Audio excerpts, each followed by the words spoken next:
Новости, которые ужасают и пугают местное население. Подписывайтесь на обновления, и точно будете в курсе всего самого важного. Сильные дожди спровоцировали сход селевых потоков в ночь на 7 августа на территории села Мадмын сельского джамаата Урмитан Айнинского района Сагда. В результате грязевая масса нанесла частичный урон 4 жилым домам, подсобным помещениям, размыта сельская дорога и сельхозугодие, сообщает Комитет по чрезвычайным ситуациям и гражданской обороне Республики Таджикистан. Отмечается, что в результате схода сели жертв и разрушений нет. На ликвидацию последствий стихии было мобилизовано население села и привлечена инженерная техника. Методом коллективного хашара уже очищены от грязевых заносов 3 жилых дома, вспомогательное помещение, 900 метров межпоселковой дороги, 500 метров селесброса и 120 метров лотков для полива земель. В настоящее время работы по ликвидации последствий стихии продолжаются, а тем временем вчера на востоке страны на 250-м километре автодороги Душанбе-Вагдат-Ляхш из-за повышения температуры в районе Арчакапа, села Сурхоп Нурабадского района, было зафиксировано очередное повышение уровня воды в реке Сугат.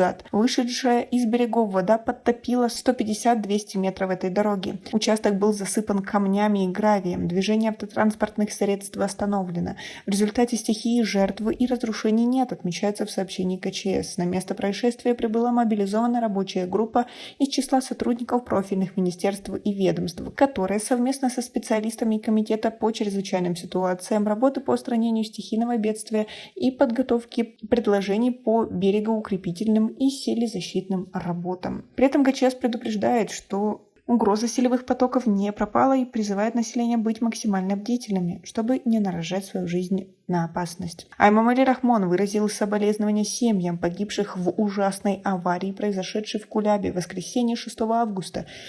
Грузовик врезался в несколько автомашин и протаранил 2 дома в Таджикистане, в результате которой погибло 10 человек, сообщает пресс-служба главы государства.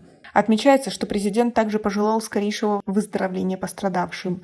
Их, по данным КЧС Республики Таджикистан, 13 человек, 11 из которых были госпитализированы.